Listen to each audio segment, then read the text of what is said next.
നമ്മളെല്ലാവരും ഔലിയാക്കന്മാരെ ബഹുമാനിക്കുന്നവരാണ്. പക്ഷേ ഔലിയാക്കന്മാരുടെ മക്ബറകളിൽ എവിടെയും ഒരു അനാചാരവും നടത്താൻ പാടില്ല. അതിന് സുന്നത്ത് ജമാഅത്ത് സമ്മതിക്കുന്നില്ല. നോക്കൂ സഹോദരന്മാരെ, പള്ളി ഉണ്ടാക്കി കഴിഞ്ഞാൽ എല്ലാവർക്കും പ്രവേശനത്തിന് ഒരു ദിവസം എവിടെ നിന്നാണ് ഇത് കിട്ടിയത്? ആരാണ് ഇതിന് ലൈസൻസ് നൽകിയത്? ആരാണ് ഇതിന് പെർമിഷൻ നൽകിയത്?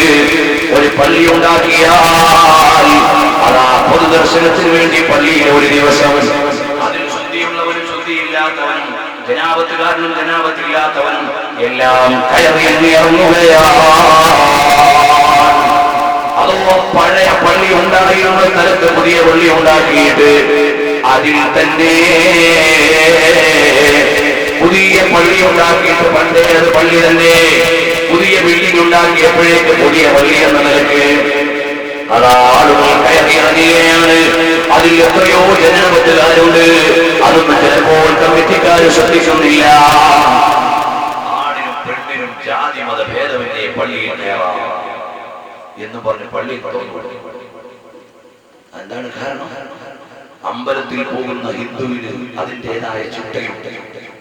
അവൻ ആ മര്യാദ പാലിച്ചുകൊണ്ടേ ശബരിമലയിൽ ഗുരുവായൂരിലേക്ക് പോകുന്ന ആളുകൾ അതിനു മുമ്പ് ചില സ്ഥലങ്ങളിൽ കുളിക്കും. അതവരുടെ മതത്തിന്റെ ആചാരമാണ്. അതിനെ കുറ്റപ്പെടുത്താൻ പാടില്ല. അവർക്ക് ഇവിടെ എല്ലാ സ്വാതന്ത്ര്യത്തിലും ജീവിക്കാൻ അവകാശമുള്ള രാജ്യമാണ്. അതുപോലെ ക്രൈസ്തവ സഹോദരന്മാർക്ക് മാമോദിസ കർമ്മമാണ്. അതവർക്ക് അവരുടെ മതത്തിൽ പുണ്യമുള്ള കാര്യമാണ്. അങ്ങനെ ഓരോ മതത്തിനും ആ മതത്തിൻ്റെതായ ശുദ്ധയുണ്ട്.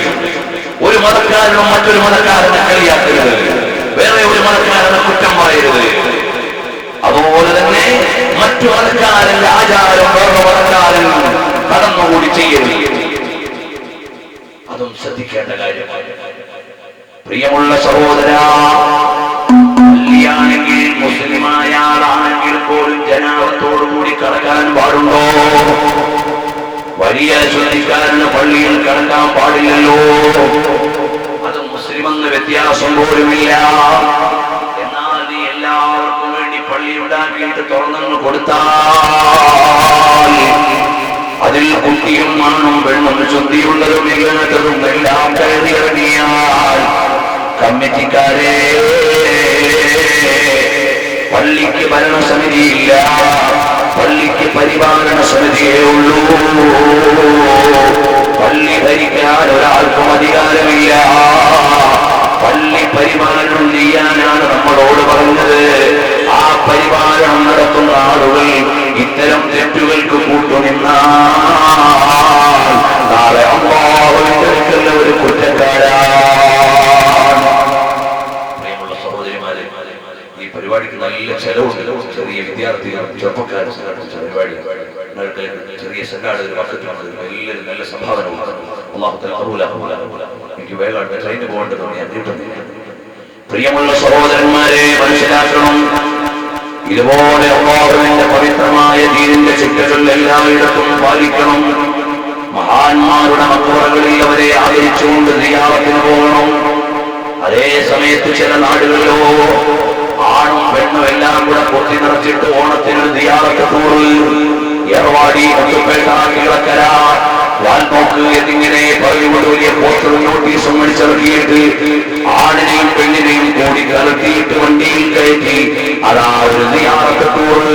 അതിൽ അന്യാണും അന്യ പെണ്ണും തമ്മിൽ ഇടകരുതുന്നതും അതുപോലെ നിസ്കാരമാക്കുന്നതും അവിടത്തെ പൂർണ്ണമായി മറിക്കാത്തതും എല്ലാമായ ഒരുപാട് തെറ്റുകാര്യങ്ങൾ ചെയ്തുകൊണ്ടാണ് ആ പോകുന്നത്. അത്തരം സിയാറത്ത് ടൂറിന് നമുക്ക് ന്യായീകരിക്കാൻ പറ്റൂല.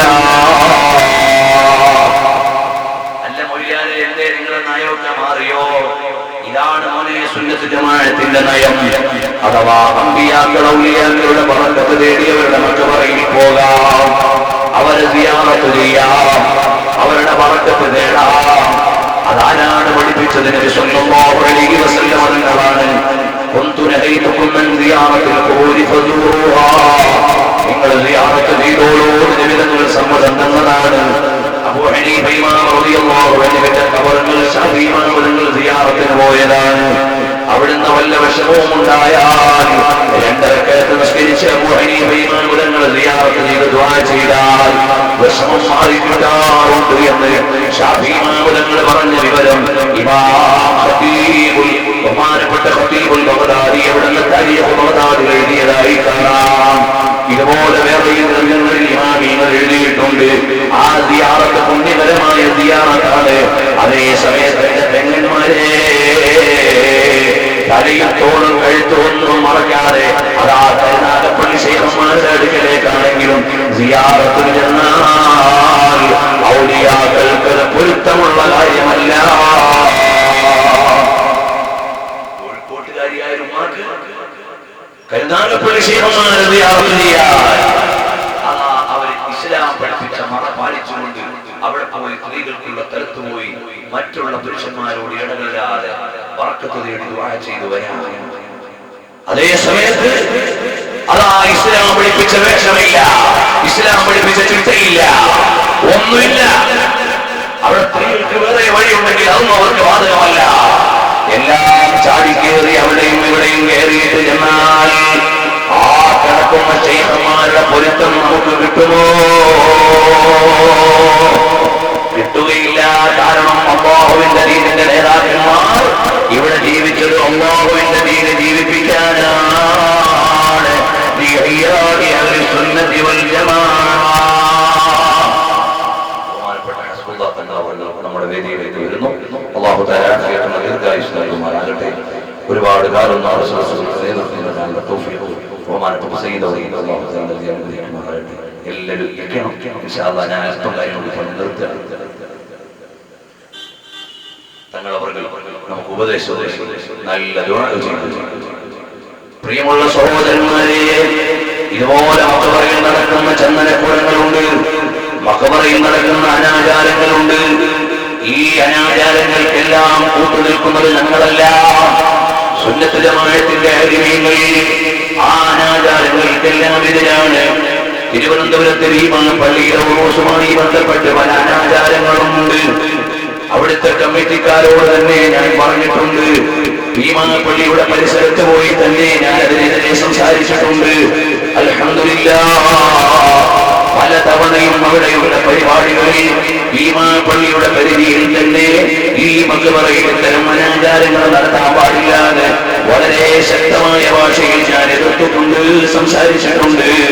പ്രിയമുള്ള സഹോദരന്മാരെ, ഈ കഴിഞ്ഞ റമദാനിലും പള്ളിയിൽ വെച്ച ഒരു വേളയിൽ അതിന്റെ പരിസരത്ത് നടക്കുന്ന അനാചാരങ്ങൾക്കെതിരെ വളരെ ശക്തിയായി അല്ലാഹുവിന്റെ പേര് പറഞ്ഞ നിയമം അനുസരിച്ചുകൊണ്ട് ഞാനിവിടെ സംസാരിച്ചിട്ടുണ്ട്. നമ്മൾ അത്തരം അനാചാരങ്ങളെ എതിർക്കുന്നു, അതിനെ ആലിമീങ്ങൾ കൂട്ടുനിൽക്കുന്നില്ല. ഏതോ ചില ജാഹിലീങ്ങളാണ് ഇതുപോലെയുള്ള മഖബറകളോടെല്ലാം അനുബന്ധമായി പല അനാചാരങ്ങളും നടത്തുന്നത്. കാരണം പള്ളിയിലെ മിഹ്റാബ് എങ്ങോട്ടാണെന്നറിയാത്ത പ്രസിഡന്റുമാരുള്ള കാലമാണിത്. പള്ളിയിലെ മിഹ്റാബ് എങ്ങോട്ടാ, എങ്ങോട്ടാ അറിയാത്ത പോലെ പ്രസിഡന്റുമാരായി ബാലറ്റ് പേപ്പർ വെച്ച് മത്സരിച്ചു വരുമ്പോ അവർക്ക് അല്ലാഹുവിന്റെ മതത്തിന്റെ നിയമം അറിയുമോ? പള്ളി പണിയാൻ തരം എഞ്ചിനീയർ വിളിക്കും, അതുപോലെ തന്നെ മേശിരിമാരെ വിളിക്കും, അതുപോലെ ആർക്കിടെക്റ്റിനെ വിളിക്കും, പെയിന്റ് അടിക്കാൻ പെയിന്റർമാരെ വിളിക്കും. എല്ലാത്തിനും ഓരോ വകുപ്പിലുള്ള ആളുകളാണ്. മസ്അല ചോദിക്കാൻ മൊയ്ലാമാരെ വിളിക്കുക, മസ്അല ചോദിക്കാൻ ആലിമീങ്ങളോട് ചോദിക്കണം. അത് ഈ സമുദായം പാലിക്കേണ്ട പ്രത്യേകമായ ശ്രദ്ധയാണ്. അതല്ലേ അല്ലാഹുവിന്റെ പരിശുദ്ധമായ നിയമം. ആ നിയമം അനുസരിച്ചുകൊണ്ട് തന്നെ മതവിധി നടത്താൻ കഴിയണം. അവിടെ നമ്മുടെ ഉമറാക്കൾ പലതരത്തിലും വീഴ്ച വന്നു പോവുകയാണ്. ഞാനൊരിക്കൽ ജമാഅത്തിൽ ചെന്നപ്പോൾ ആ കത്തിലുള്ളത് എന്താണ്? വ്യക്തമായി തലാഖ് ചൊല്ലിയ വിവരം ഒരാൾ പള്ളി കമ്മിറ്റി അറിയിച്ചു. ഞാൻ എന്റെ ഭാര്യയെല്ലാം ചൊല്ലി, അതിന്റെ എല്ലാ നിബന്ധനകളോട് തലാഖില്ല. പള്ളി കമ്മിറ്റിക്കാരിൽ യഥാർത്ഥത്തിൽ ആലിമിനെ കാണിക്കേണ്ടതാണ്, ആലിമിനെ കാണിക്കേണ്ടതാണ്. എന്നാൽ അത് കാണിച്ചില്ല. അവര് കമ്മിറ്റി കൂടിയിട്ട് ഒരു കത്ത് തിരിച്ചെഴുതി. കുടുംബജീവിതം എന്ന് പറഞ്ഞാൽ തനിക്ക് തമാശ കളിക്കാനുള്ളതല്ല, അതുകൊണ്ട് നിങ്ങൾ ഒരുമിച്ച് ജീവിക്കണമെന്ന് കമ്മിറ്റിക്കാരി തിരിച്ച് കത്തെഴുതി.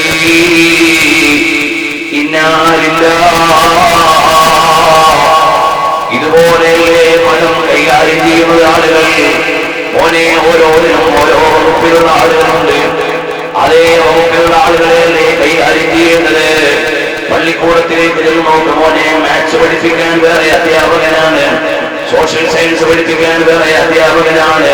അതുപോലെ നമ്മുടെ സമുദായത്തിൽ പൊതുകാര്യങ്ങൾ ചെയ്യാൻ ഉമറാക്കന്മാര് മുന്നിട്ട് നിൽക്കുമ്പോൾ എന്ത് വേണം? മതത്തിന്റെ നിയമം പഠിച്ചവരോട് ചോദിച്ചു വേണം മതനിയമങ്ങൾ പറയാ.